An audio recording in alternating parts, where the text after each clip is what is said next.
I'm late. I'm late. Hey, Hi.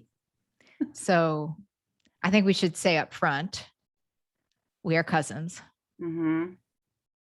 I But love, we're cousins that aren't traditional. I mean, we are very close. However, we have not grown up together per se. no, it's our dysfunctional sides that are related.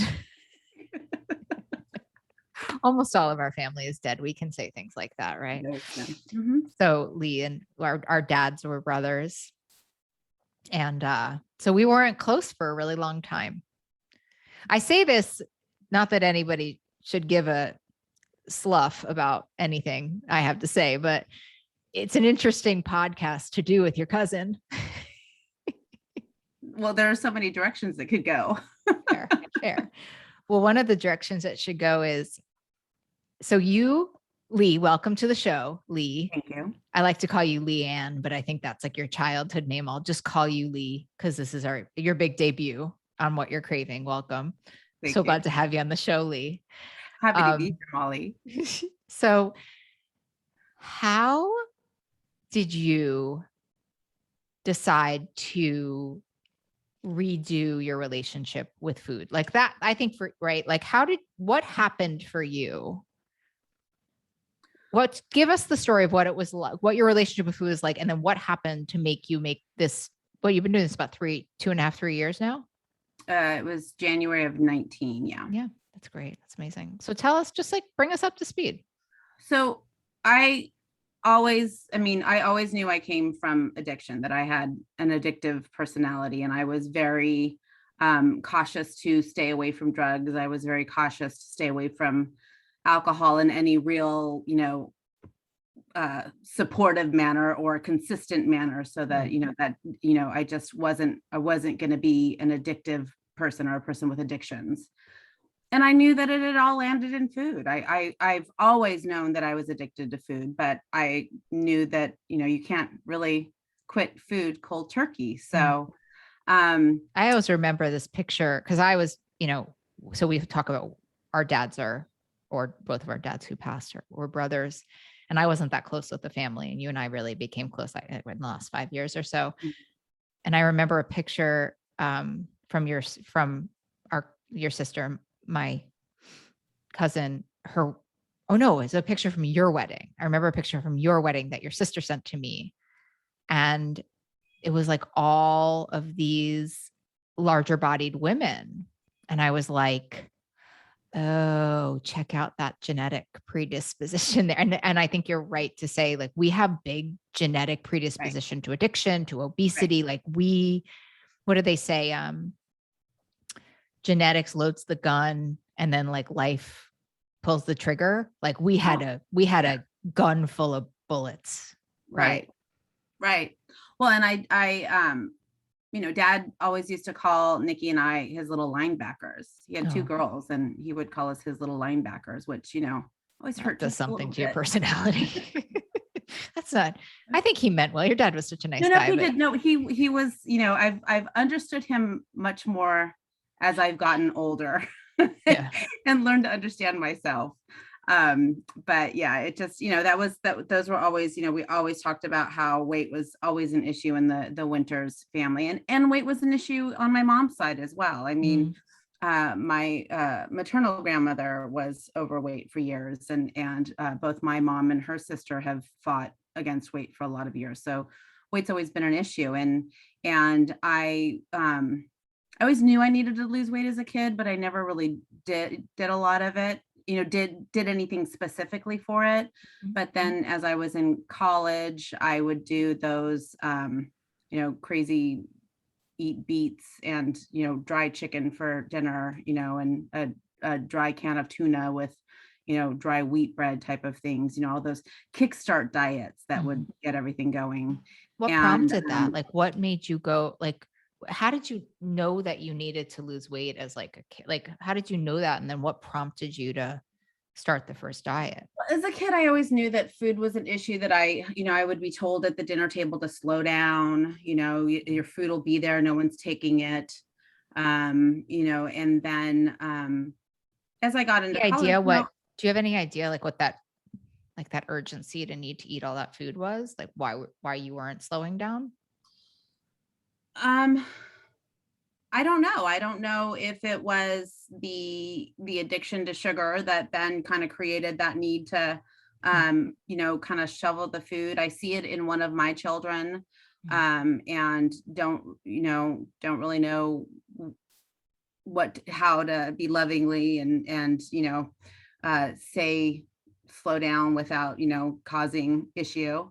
right. Um i i don't know. I wanted more food. I always wanted more food as a kid, and now I do think it was sugar. I think that it was the sugar in the food that I was eating. I think it was the um sugar in the candy that I would find and eat. I would come home from I had a single mom that worked, and she was very good at making sure I had somewhere to go. I was not necessarily a latchkey kid, but in fifth grade, I made my case and we decided I was old enough to come home after school. And, all the food was always earmarked for a meal, or there was never any snacks per se in the house.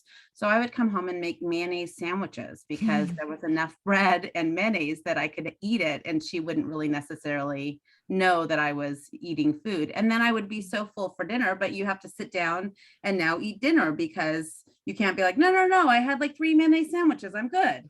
Yeah. I'd say a So mayonnaise sandwich sounds kind of delightful. it was okay.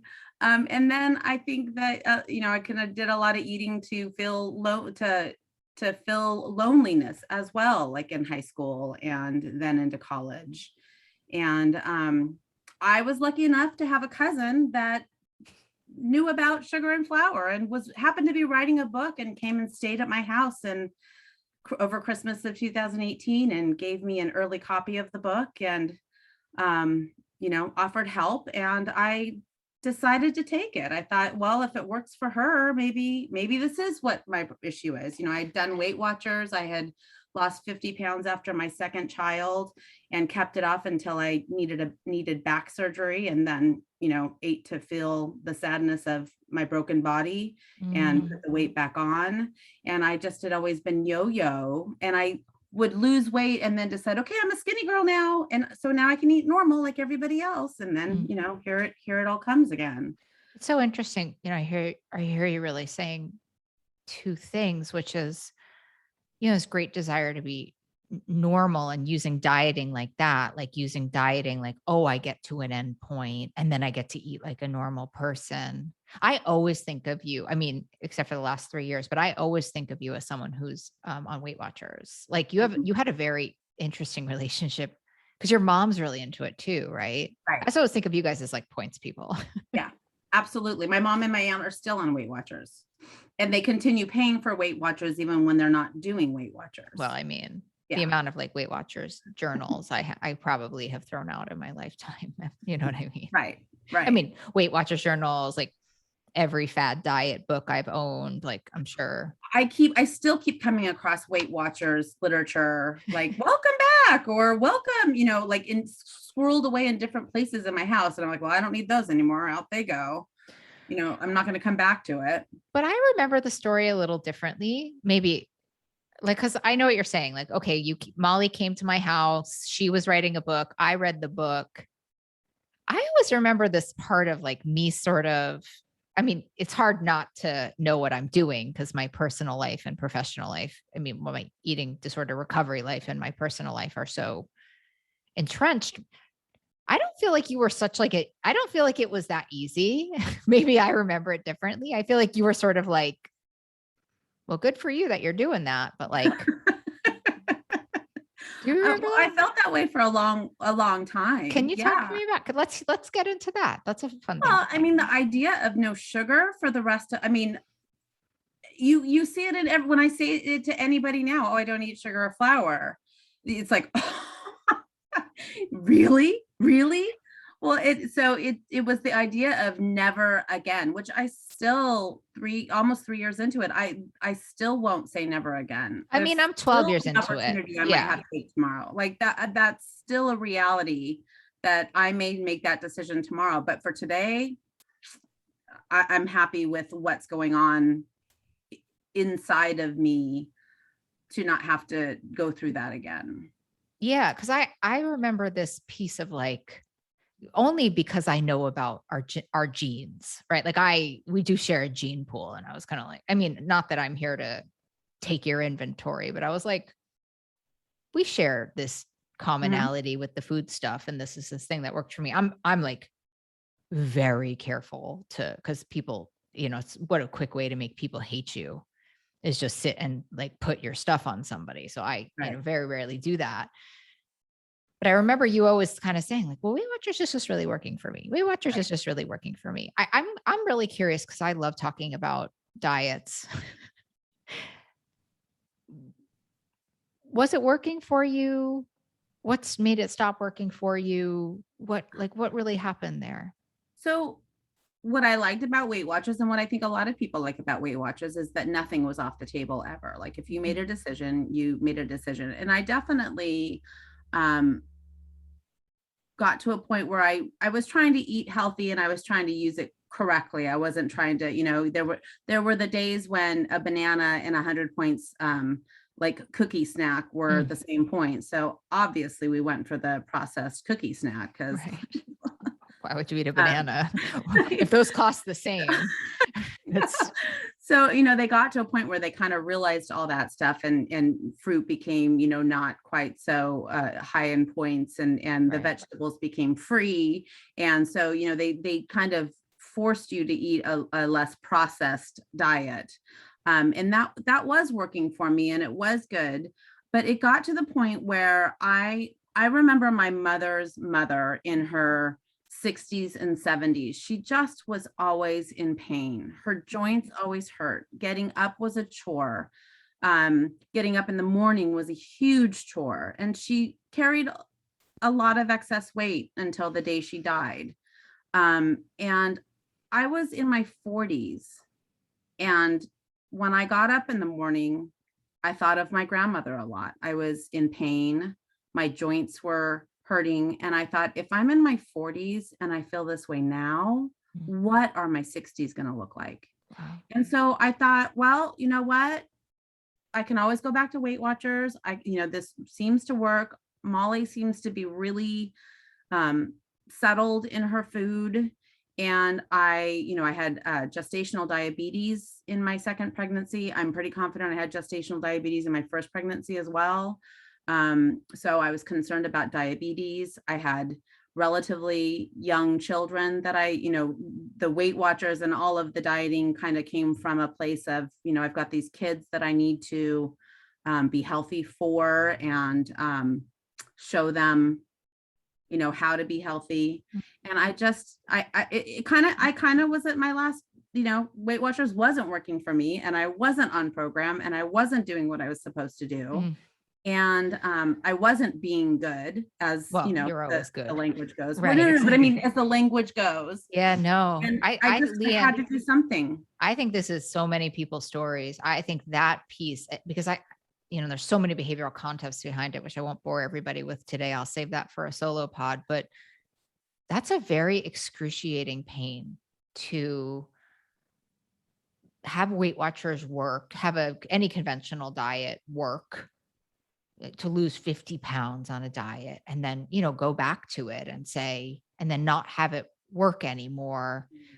Talk about, to me, that is just addiction in many ways, right? Like the same intervention isn't going to work because probably the illness has gotten worse or the disease has gotten worse.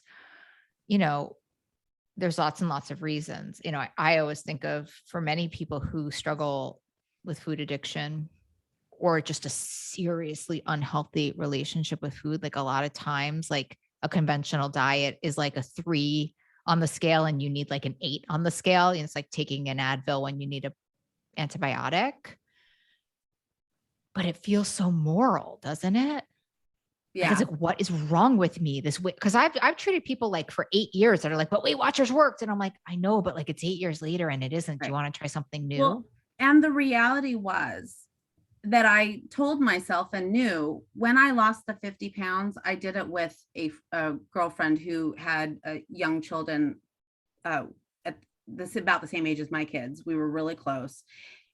she was really competitive, and I knew that she was going to lose a pound or two a week.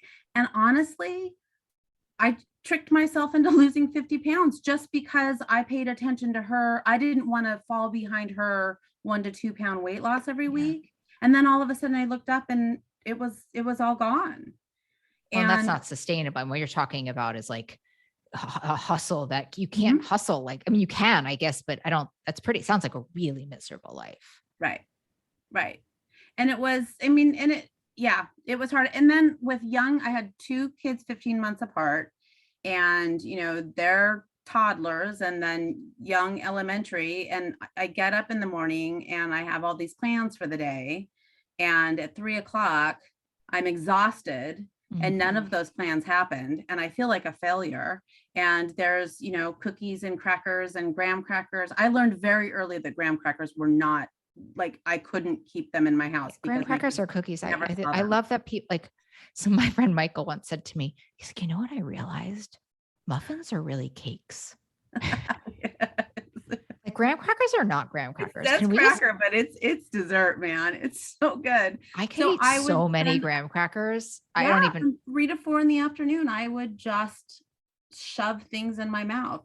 And I even remember at one point talking to a girlfriend and saying, I have 2 beautiful children. I have a wonderful husband. We have a beautiful home in a wonderful city. I have so much in my life. Maybe the negative in my life is I'm just the fat girl.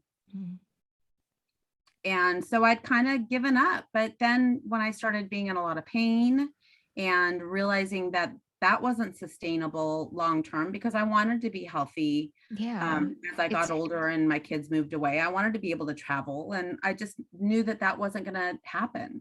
Well, it's like we make it about the weight. The weight is a symptom in this story. If ever there's a story, I mean, right. I also just think about, and I mean, relate across the board, but it's like, what are we losing when we're just sitting on the couch eating graham cracker after graham cracker, getting more milk? I mean, it's a hate. Well, and then it would be like, oh, that was too sweet. Now I need a quesadilla to like even that out. Oh, that quesadilla is really greasy. I need some chips to settle my stomach. It was a constant. There was always something else. And then I would make the healthy dinner for my family and sit down and eat with them, because you talk about repeating your childhood there, right? I mean, you're basically back in the 5th grade in the apartment. I don't mean to be all therapist-y with you. I know it's family here, but it's just we recreate that moment, that like extreme moment of loneliness, right? Like, and that's why, I mean, so many of us heal in therapy also when we start to understand the emotional link to all of this. And I was 1.5 years, 2 years in before I realized how much shame played a part in food with me. Put a pin in that. I need to get to that. You're going to do it. You're going to do it. Okay. Cause here's the story as I remember it. I'm at your house over Christmas. I show you this video I'm about to put on my website. It's like a sales video for the program I was running at the time. And then you just look at me and you go, oh my God, why did you, you go like this, you go, why did you show that to me? I have this problem. I need help. Why'd you show this video? Do you remember that? I don't remember the video, but I remember the chips. The chips? When my sister-in-law came to the house and brought God, that's a different, 25 bags of chips, and you're like, I gotta go. It wasn't like that. I just couldn't sit and watch all these kids abuse their body. I was like, that was just too much for me to tolerate. I was also like jet lagged. Yeah. But you don't remember that part, because that's, I think, really what happened for you. You saw this relatable video where I'm like telling the story and explaining to people how I can help. And you're like, I think I might need help. And then, me. Yeah. I can help you. I'm here. Yeah. Yeah. It spoke to me. Once I paid attention, it absolutely spoke to me. And then you gave me, you were in the process of writing your book, and you gave me the chapter. Beta testing that. Yeah. It's interesting though. I think this is such an important piece for people to hear. Like, was it conscious to not look at it? Like, yeah, I mean, I think it's a different story than other people's, because you have this cousin who's just talking about this all the time. And you're like, how was that? Did you know somewhere inside of you that you had the thing and then you just didn't want to deal with it? And then one day you did? Like, what happened? Probably. I mean, I don't think I paid enough attention. We had been in New York in March, Right. And I'd kind of like asked a few questions and like we'd had a couple meals together. Yeah, So that's right. Right. eating. When you're like questioning whether or not you have a sugar problem, I'm probably not the funnest person. Which is, but I kept an eye on what you had and and I was like, I could eat that stuff. And then we had breakfast. Your mom came down and had breakfast, and she's like, I do it. Right. And she was telling me, she was kind of selling it. So like in March, I'd kind of like dipped my toe in. It's a good story for people though. Did you like change? I just want to say for anybody who's listening, who's like, I don't think change does not happen all at once. No.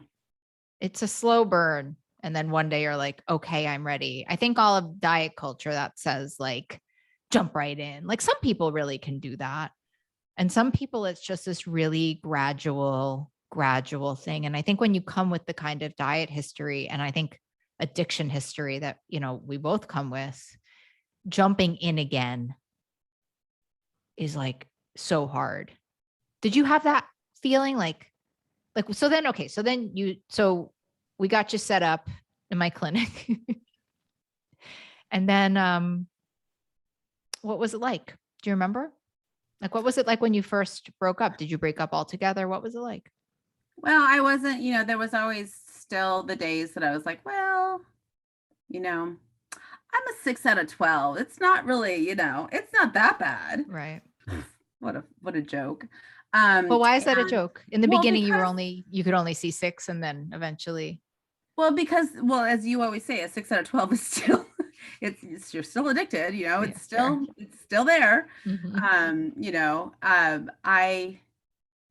I still play the games. I still, to this day, I still play the diet games. I still, have the jeans sitting in the closet that, in 10 more pounds. But I'm not quite so focused there. It comes and goes a little bit more now. But in the beginning, I mean, I don't remember having like really bad withdrawals from like sugar and flour, and then I would do really well for a few weeks, and then I would like it was all or nothing. It was the perfectionism. I was either doing this or I wasn't doing this. Very Weight Watchers. Well, which you were raised on, so that makes sense. Which was what I knew and what I'd been doing since I was in my 20s at that point. Yeah.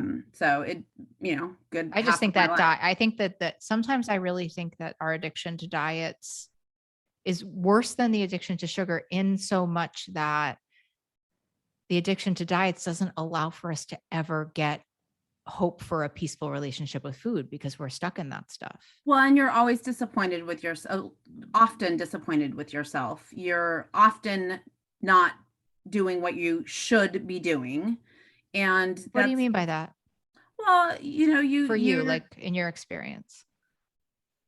Well, I would decide over the weekend, okay, next week I'm gonna go back on program.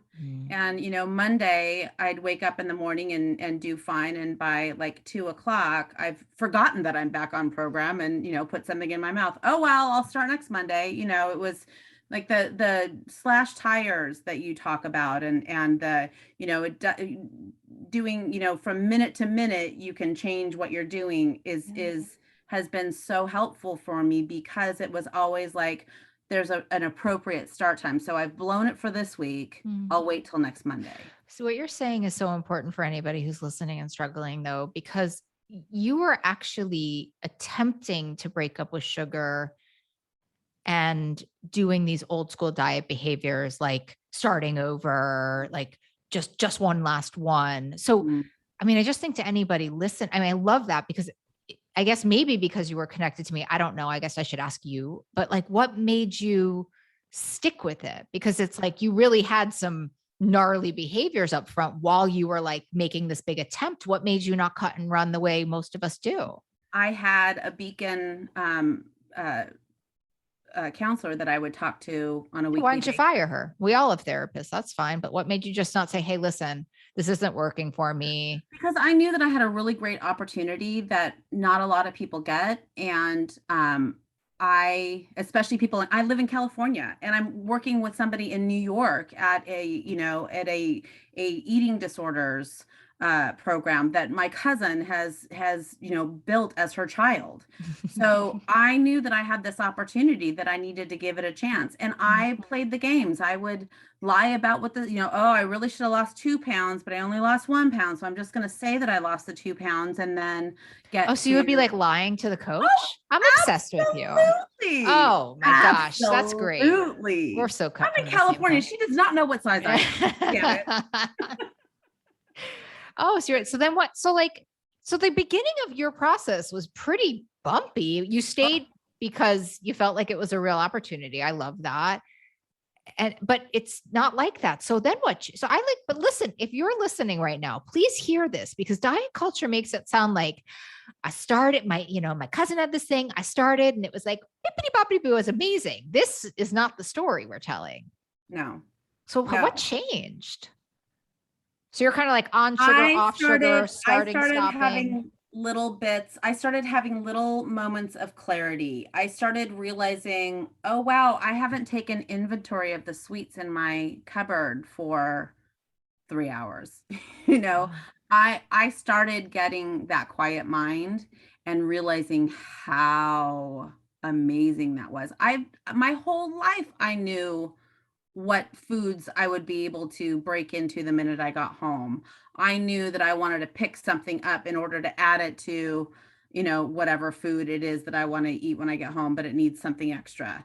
Like my whole life, and especially my whole adult life, I knew what food was in what corner of my kitchen at all times. And it talked to me. And my family makes fun of me because when I first started doing this, I was like, well, my food doesn't talk to me so much. And so my kids are like, is the tri-tip talking to you, mom? I'm like, you'll understand someday, little boy. You will understand someday, because you Careful got what my you're making fun DNA. of. Yeah. But So, it just, nothing calls to me anymore. I would be eating a meal and thinking, oh, I've got a little piece of chocolate tucked in the back of that little piece of Tupperware. There's some Girl Scout cookies. I have Girl Scout cookies in my cupboard that haven't been opened, and I think have been in there for 3 years. wow. But I think this is such a beautiful story, Leigh. Like they say in the 12-step rooms, they say, sometimes time just takes time. And I do think there's a part of your story, if you haven't recognized this, where your patience with your own untangling of your diet trauma is maybe the greatest gift you gave yourself. I don't know why people think for 30 years that they have diet trauma and then they start a new thing and it's just going to be easy. I mean, there's an untangling that I love that you gave yourself the gift of untangling. Yeah. Well, and I think I don't even think I'm in the middle of my journey now. I've released half of the weight that that would put me to healthy, per se. What the fluff is Right. left. But I mean, still, For I know yourself. I still I know that I've released probably half of the weight I need to release. And I haven't released really any in the last year and a half or so. So why is that? Do you know?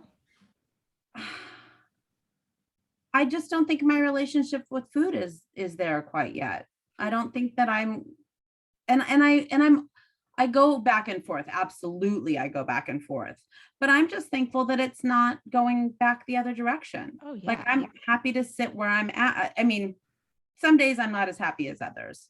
Well, can I make a observation? Of course. You're gonna anyway. Well, because if we were thinking about what we just put a pin in, right? And you said, about a year and a half, about a year and a half in, I had to get into some of the real stuff. Like, what did you uncover? Like, because sometimes I think that I've been doing this for so many years, sitting on the other side of a couch with people, like, and in the beginning, sometimes there's this great release of weight. There's this great relief of, finding the food plan. And then we have to get into like, if you want to know why you're compulsively eating sugar, stop compulsively eating sugar. And a lot of times when you're in those feelings, it does take a pause because there's some other things we got to attend to. And I mean, what happened? Well, that was kind of when I realized that shame. I was so there's a Facebook group with the people that have read your book, and somebody at one point said something about eating alone or some sort of something. And someone said, do you think you have abandonment issues? And I went, oh, because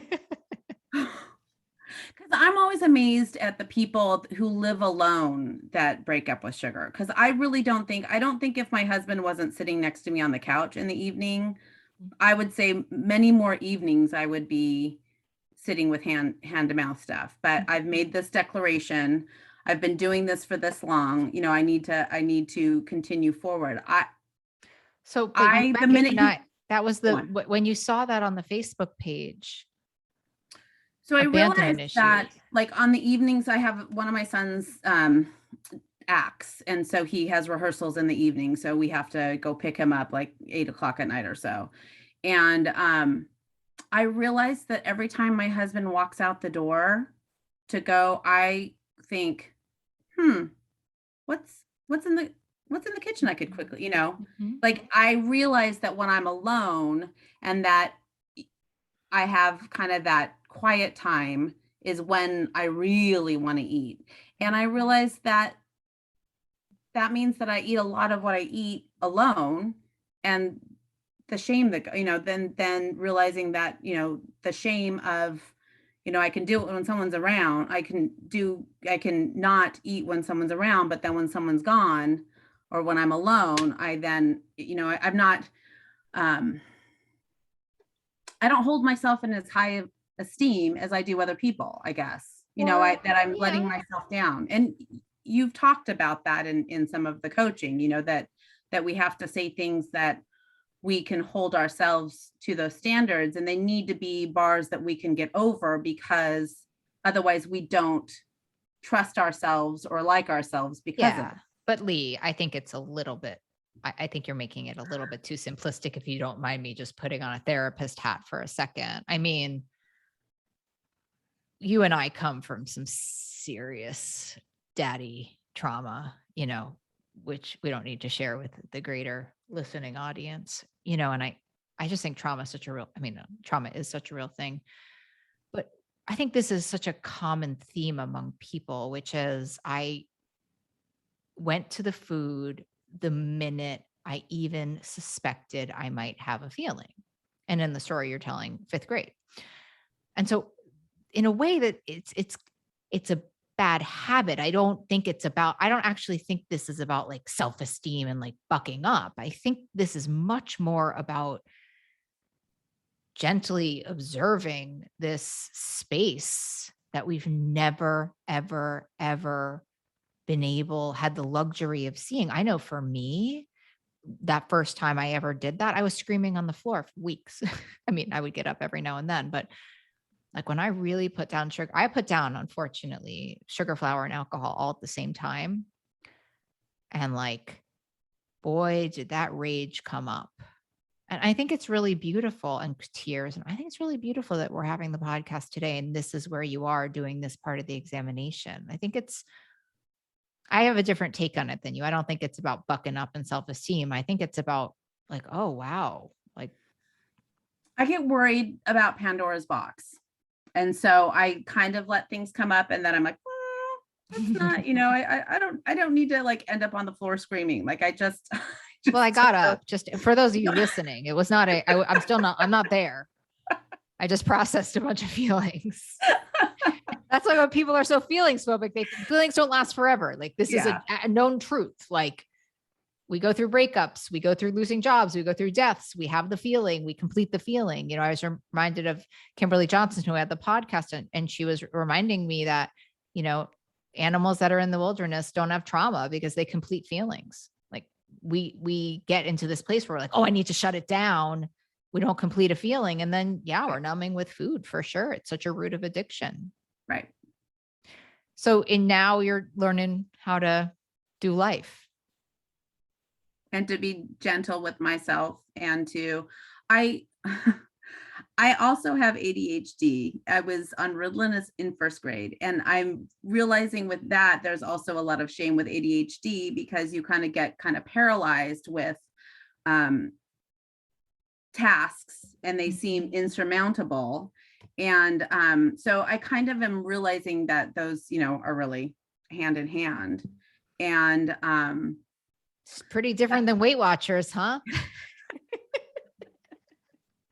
Right. I mean, what, like, it's complete. This allows me to acknowledge that, I'm not perfect, but I have these things that sometimes get in my way, and I need to kind of skirt around them a little bit, or figure out my way over them. And then when I get over them, it's not as big as I thought it was. So, next time This is the difference between going on a diet and being in a relationship with food and yourself. I've never heard something as clear as it. I actually love that we get to meet you in this part of the process, because a lot of people just stop here and they say, okay, I released half the weight. I don't really want to do the next part, which is have to really self-examine and get to know myself differently and learn how to be in relationship with myself. That's where the second half of the weight comes from my experience. And what a beautiful and brave thing you're doing. And if you don't mind me saying, with my shaman hat on, they say that when we do this work, we heal 7 generations before us and behind us. And if there's a family system that needs 7 generations of healing behind us, our dads alone need the help. Send it up to them. Well, and I really, really am so thankful that my kids see me doing this. And although may not be ready for this information wholly at this time, that even in their 20s or 30s, they may look around and go, hey, wait a minute. Like, right. maybe that makes sense, as opposed to me that was in my late 40s. Like, I think, Leanne, that they're not watching you diet. You know what I mean? Like, so when they are thinking, oh, wow, I have this problem. My mom had this problem. She really changed her relationship with food. Like, they're not seeing you like counting the points and like weighing yourself and being obsessed with it. They're just really seeing you make like a sturdy long-term life change. Right. It's the greatest gift. We can't control what's going to happen to them, but at least the bones of what they're seeing are like really solid. Right. About 6 months. One of my like biggest like pride moments in all of this. My husband is a very kind of gruff man in a lot of ways. He's incredibly sweet, romantic. Yeah. He's just a wonderful, wonderful person, but he's got this exterior.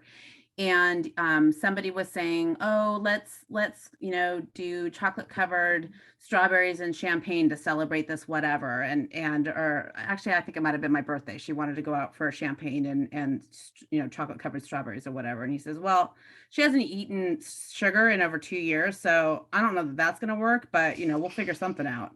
And like the support of that, like him acknowledging that I haven't eaten sugar in over 2 years, and that is something I'm committed to, and I'll go out for strawberries and champagne, but I won't partake in strawberries and champagne, was such a huge, like, I had arrived, like, okay, everyone, we know I'm doing this. Well, people think like, my partner won't accept that I don't eat sugar. And I'm like, give these people a minute. They just watched us like be on destructive diets. Like, they mostly just think we're going to quit because all we've ever shown them is that we're going to quit, and then they don't have to get invested. But usually after a while, like, people really, and I don't know about like my friends will like pretend. I remember one time I was at my friend Dree's, and like they were making wings, and her and her husband are like, we made these separate ones without sugar on them. And I was I was like, oh wow. Yeah. This is a vibe. Like, everybody, right, yeah. Okay. Yeah. Right. So any regrets about breaking up with sugar? I mean, you really did the thing. And I'm still breaking up with sugar. I was, you mentioned in one of your last podcasts, you said something about Italy. And when I first started, I was talking to my counselor and I said something about, well, I think we might be going to Italy. And I don't know that I can go to Italy and not have like, I got to have gelato in Italy. I mean, who doesn't have gelato in Italy? And so she's like, we'll play that by ear. And it didn't happen. Now we're talking about going to Italy again. And I'm like, you know what? Honestly, like, I could see me not having gelato in Italy. And I went to France. I went to France like 3 years ago. I had such a great time. Not a piece of alcohol, sugar, or flour into my body. Boy, did I have the best flipping. I was awake and alive for all of it. Yeah. It's an amazing shift. You never would have thought that. What would you say to somebody listening to this? I have to say, Leigh, I think your story is just so important. I mean, I love that we're related, but wow, is this an important story? It's so real. What would you say to somebody like struggling and just like can't stop eating and thinks they can, but maybe can't. Like, what would you say to somebody questioning this life choice? Um, well, I think you just have to be patient with. I think that we get too critical of ourselves. And I think that gets in the way.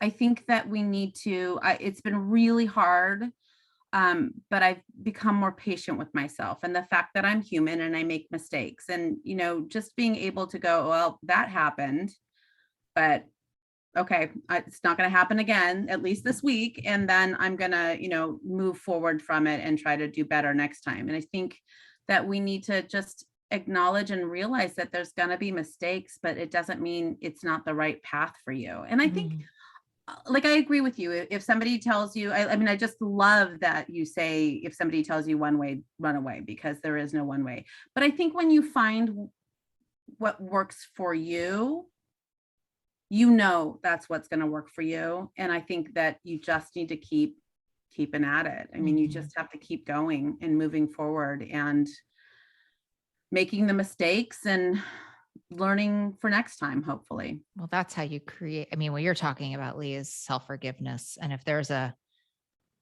something that we could all use more of, it's self-forgiveness, and because it allows for us to forgive others. And I always say I didn't meet my father till I was 8.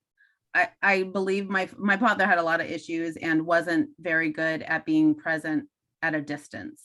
When I was around, it all was good, but when I wasn't around very much.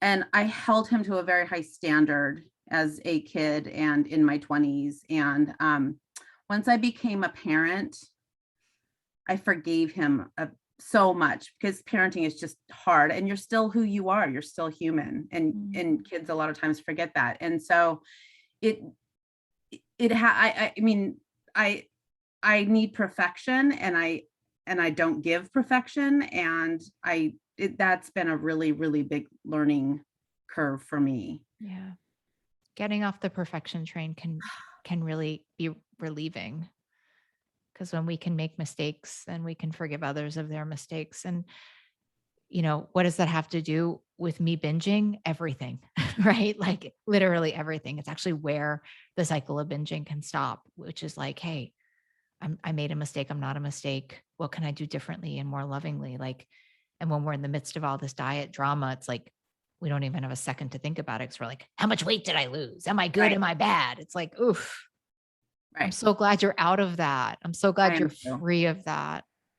I'm very, very thankful. And I know for sure there were times in the first, couple years I wasn't for sure that this was going to be my journey forever. I'm sure that this will be my journey forever. It won't be perfect. It hasn't been perfect. It wasn't even perfect last week.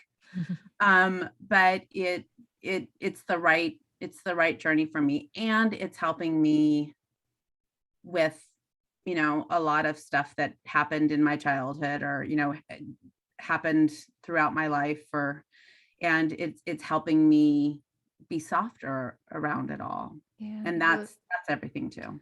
Relationship with food, relationship with self. I mean, Yeah, it's a beautiful thing. I mean, and just want to say, like, it's a beautiful thing to get to share this experience with you and have you in my power circle. And our dads are looking down on us, I'm sure, and just really relieved that we have each other. And I love you very much. I love you very much. Thanks for coming on the show. Thanks for having me.